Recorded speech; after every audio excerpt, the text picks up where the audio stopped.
കോഴിക്കോട് താമരശ്ശേരിയിൽ നിന്നും കാണാതായ 13-കാരിയെ ബംഗളൂരുവിൽ കണ്ടെത്തി. കർണാടക പോലീസാണ് പെൺകുട്ടിയെയും ഒപ്പമുണ്ടായിരുന്ന യുവാവിനെയും കണ്ടെത്തിയത്. ഇവരെ നാട്ടിലെത്തിക്കാൻ താമരശ്ശേരി പോലീസ് ബംഗളൂരുവിലേക്ക് പുറപ്പെട്ടു. കഴിഞ്ഞ 11-ാം തീയതിയാണ് പെൺകുട്ടിയെ കാണാതായത്. വിവരങ്ങളുമായി MS അനീഷ് കുമാർ ചേരുന്നുണ്ട്. അനീഷ്, ഈ പെൺകുട്ടിയെ താമരശ്ശേരിയിൽ നിന്നുള്ള 13-കാരിയെ ബന്ധുവായിട്ടുള്ള യുവാവിനൊപ്പമാണ് കാണാതാകുന്നത്. ഏകദേശം ഒരാഴ്ച പിന്നിടുന്നു.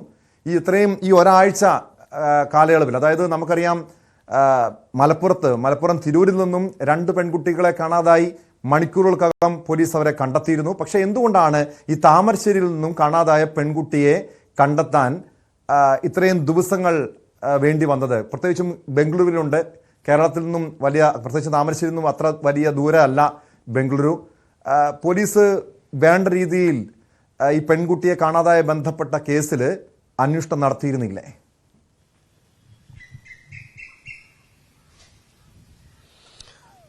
ടോം, കഴിഞ്ഞ 11-ാം തീയതി രാവിലെ 9 മണിക്ക് പതിവ് രീതിയിൽ വീട്ടിൽ നിന്നും സ്കൂളിലേക്ക് പരീക്ഷ എഴുതാൻ പോയതായിരുന്നു ഈ 13 വയസ്സുകാരിയായ കുട്ടി. അതിനുശേഷം വൈകുന്നേരം വീട്ടിലേക്ക് മടങ്ങിയെത്തിയില്ല. ഇതേ തുടർന്നാണ് പോലീസിൽ പരാതി നൽകുന്ന ഒരു അവസ്ഥയിലേക്ക് കാര്യങ്ങൾ എത്തിയത്. എന്നാൽ ഇതേ സമയം തന്നെയാണ് ഈ കുട്ടിയുടെ ഒരു ബന്ധുവായ മുഹമ്മദ് അജ്നാസ് എന്നയാളുടെ ഒപ്പമാണ് പോയതെന്ന വിവരം കുടുംബത്തിന് ലഭിക്കുകയും ചെയ്ത് പോലീസ് കാര്യക്ഷമമായി തന്നെ അന്വേഷിച്ചു എന്നാണ് പറയുന്നത്. പക്ഷേ ആദ്യ ദിവസങ്ങളിൽ കാര്യമായൊരു തുമ്പ് എവിടെയാണ് ഈ കുട്ടിയും കൂടെ കൊണ്ടുപോയ അജ്നാസ് എന്ന ആളും എന്നതിനെക്കുറിച്ചൊരു കൃത്യമായ ചിത്രം ലഭിച്ചിരുന്നില്ല. ഇതിനുശേഷം 14-ാം തീയതിയാണ് തൃശൂരിൽ നിന്നും ഒരു CCTV ദൃശ്യം പോലീസിന് ലഭിച്ചത്. അവിടുത്തെ ഒരു ലോഡ്ജിൽ മുറിയെടുക്കുന്നതിനായി ഈ കുട്ടിക്കൊപ്പം ഈ അജ്നാസ് എത്തുന്ന ദൃശ്യങ്ങളാണ് ലഭിച്ചത്. പക്ഷേ ആ ലോഡ്ജ് കേന്ദ്രീകരിച്ച് നടത്തിയ അന്വേഷണത്തിൽ അവിടെ നിന്നും അന്ന് മുറി നൽകിയില്ല. കാരണം ഈ കുട്ടിയുടെ കൈവശം ഉള്ള തിരിച്ചറിയൽ രേഖകൾ ഈ ലോഡ്ജ് ഉടമകൾ ചോദിച്ചിരുന്നു. പക്ഷേ അന്ന്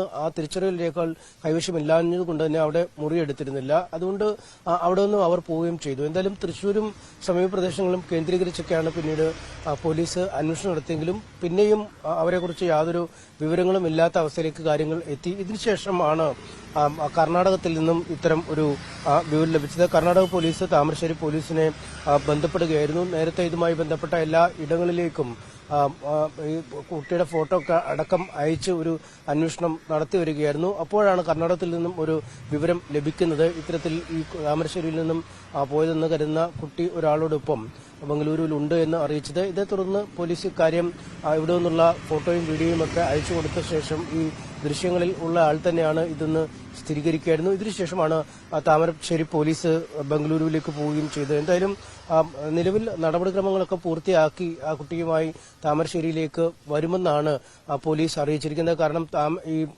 കർണാടകത്തിൽ വെച്ചാണ് കുട്ടിയെ കിട്ടിയിരിക്കുന്നത്. അതുകൊണ്ട് അവിടുത്തെ നിയമ നടപടിക്രമങ്ങളൊക്കെ പൂർത്തിയാക്കി ഇങ്ങോട്ട് എത്തിക്കുമെന്നാണ് അറിയിച്ചിരിക്കുന്നത്. എന്തായാലും വലിയ ദുരൂഹതകളുണ്ട് ഇതിന്റെ പിന്നിലെന്നാണ് കുടുംബം പറയുന്നത്. നേരത്തെ മുതൽ തന്നെ ഈ അജ്നാസിന്റെ തീർച്ചയായും അനീഷ്, വലിയ ഏറെ ദുരൂഹതയുള്ള ഒരു കേസാണ്. പെൺകുട്ടിക്ക് പ്രായം 13, ഒരുപക്ഷെ 7-ാം ക്ലാസ്സിൽ പഠിക്കുന്ന ഒരു പെൺകുട്ടി ബന്ധുവായ ഒരു യുവാവിനൊപ്പം പോയി എന്ന് പറയുമ്പോൾ അവിടെ മാതാപിതാക്കൾ പരാതി നൽകി. എന്തുകൊണ്ടാണ് ഈ പെൺകുട്ടി പോയതെന്ന് കണ്ടെത്തേണ്ടതുണ്ട്. വീട്ടിൽ എന്തെങ്കിലും പ്രശ്നമാണോ അതോ ഈ പെൺകുട്ടിയും യുവാവും തമ്മിലുള്ള പ്രണയബന്ധത്തിന്റെ മറ്റോ അടിസ്ഥാനത്തിലാണോ പോയത്? ഇതേക്കുറിച്ച് പോലീസ് നൽകുന്ന വിവരം എന്താണ്?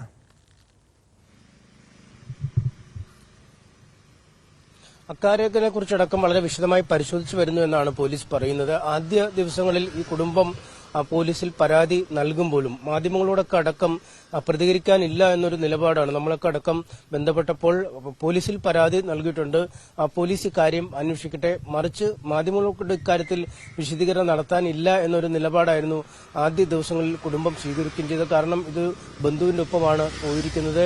ഇയാളുമായി ബന്ധപ്പെട്ട് ഈ കുടുംബത്തിൽ തന്നെ ചില തർക്കങ്ങളൊക്കെ ഉണ്ട്, ഈ കുടുംബവുമായി ബന്ധപ്പെട്ട ചില കാര്യങ്ങളുണ്ട്. അങ്ങനെ നിരവധി സങ്കീർണതകളുള്ള ഒരു കേസാണ് എന്നാണ് പോലീസും പറഞ്ഞിരിക്കുന്നത്. എന്തായാലും നിലവിൽ ഈ പ്രായപൂർത്തിയാവാത്ത ഒരു പെൺകുട്ടിയുമായാണ് ഇയാൾ പോയിരിക്കുന്നത്. തട്ടിക്കൊണ്ട് പോകൽ വകുപ്പടക്കം ഈ കേസിൽ ഉൾപ്പെടുത്തിയിട്ടുണ്ട്. ഒപ്പം നേരത്തെയും ഇയാൾക്കെതിരെ പോക്സോ കേസ് രജിസ്റ്റർ ചെയ്ത് അതുമായി ബന്ധപ്പെട്ട നിയമ നടപടിക്രമങ്ങൾ നേരിട്ടുകൊണ്ടിരിക്കുന്ന ഒരു ആൾ കൂടിയാണ്. അതുകൊണ്ട് എന്താണ് ഇത്തരത്തിൽ പോകാൻ ഉള്ള പ്രചോദനമായത്, അല്ലെങ്കിൽ ഭീഷണിപ്പെടുത്തിയാണോ ഈ കുട്ടിയെ കൊണ്ടുപോയത്, മറ്റെന്തെങ്കിലും കുടുംബപരമായ കാരണങ്ങൾ ഈ തിരോധാനത്തിന് പിന്നിലുണ്ടോ എന്നതടക്കമുള്ള കാര്യങ്ങളെക്കുറിച്ചൊക്കെ വിശദമായി അന്വേഷിക്കുമെന്നാണ് പോലീസ് പറഞ്ഞിരുന്നത്. എന്തായാലും ഈ കുട്ടിയെ കണ്ടെത്തിയ സ്ഥിതിക്ക് ഈ കുട്ടിയിൽ നിന്നും മൊഴി രേഖപ്പെടുത്തി ഏത് സാഹചര്യത്തിലാണ് നാട്ടിൽ നിന്നും പോകാൻ ഇടയായത് എന്ന് ചോദിക്കും. പ്രത്യേകിച്ചും ഈ പരീക്ഷ എഴുതിക്കൊണ്ടിരിക്കുന്ന ഒരു കുട്ടിയാണ്. രാവിലെ 9 മണിക്ക് വീട്ടിൽ നിന്നും പരീക്ഷ എഴുതാനായി പോവുകയും പിന്നീട് ഇത്തരത്തിൽ ദൂരപ്രദേശത്ത് പരീക്ഷ എഴുതുന്നതിനോ അല്ലെങ്കിൽ വീട്ടുകാരോട് ബന്ധപ്പെടുന്നതിനോ പോലും തയ്യാറാവാതെ എന്തുകൊണ്ട് പോയി എന്നതിനെക്കുറിച്ചുള്ള വളരെ വിശദമായ പരിശോധന നടത്തും. നമുക്കറിയാം, അടുത്തിടെ തന്നെ ഒരുപാട് കേസുകൾ, മലപ്പുറത്തെ 2 പെൺകുട്ടികൾ മുംബൈയിൽ പോവുകയും മുടിമുറിക്കുകയും ഒക്കെ ചെയ്ത സംഭവം നമ്മൾ കണ്ടതാണ്. കാസർഗോഡ് സമീപത്ത് തന്നെയുള്ള ഒരു ഏറ്റവും അടുപ്പമുള്ള കുടുംബത്തിലെ യുവാവിനോടൊപ്പം പോയ കുട്ടിയെ മരിച്ച നിലയിൽ കണ്ടെത്തിയ സംഭവം നമ്മൾ കണ്ടതാണ്. ഇങ്ങനെ അപക്വമായ പല തീരുമാനങ്ങളും ചിലപ്പോൾ കുട്ടികൾ എടുക്കേണ്ടി വരുന്നു. ഒരുപക്ഷെ കുടുംബത്തിൽ ഒറ്റപ്പെട്ടു പോകുന്ന സാഹചര്യം ഉണ്ടാവും, അല്ലെങ്കിൽ കുടുംബത്തിൽ എന്തെങ്കിലും താൽക്കാലികമായ പ്രതിസന്ധികൾ ഉണ്ടാവുമ്പോൾ ഈ ബന്ധുക്കളായ യുവാക്കളുടെയോ അല്ലെങ്കിൽ മറ്റ് സ്നേഹം ഭാവിച്ച് അടുത്തെത്തുന്ന ആളുകളുടെയോ വാക്കുകൾക്ക് വശഗതരായി ഒരുപക്ഷെ വീട്ടുകാരെ ഉപേക്ഷിച്ചു പോകുന്ന സാഹചര്യങ്ങളൊക്കെ നമ്മൾ കാണുന്നു. എന്തായാലും അതൊരു വലിയ പ്രവണതയായി മാറുന്നു. ചെറിയ കുട്ടികൾ ഇത്തരത്തിലുള്ള ആളുകളോടൊപ്പം നിർഭയമായി അവർ പുറത്തേക്ക് പോകുന്നു എന്നത് അങ്ങേയറ്റം അപകടകരമായ ഒരു സാഹചര്യം തന്നെയാണ് സൃഷ്ടിച്ചുകൊണ്ടിരിക്കുന്നത്. ടോം.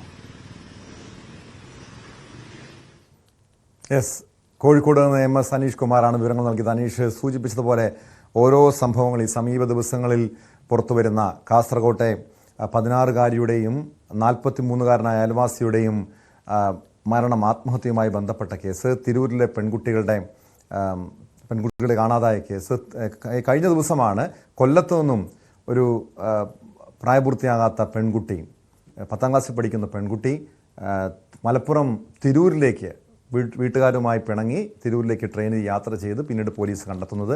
ഇതുപോലുള്ള സംഭവങ്ങൾ ഓരോന്നും പുറത്തു വരുമ്പോൾ അത് എന്തുകൊണ്ടാണ് നമ്മുടെ പെൺകുട്ടികൾ, നമ്മുടെ കുട്ടികൾ ഈ നിസ്സാര പ്രശ്നങ്ങളുടെ പേരിൽ ആത്മഹത്യ ചെയ്യുന്നത്, അല്ലെങ്കിൽ വീട് വിട്ടു പോകുന്നത്?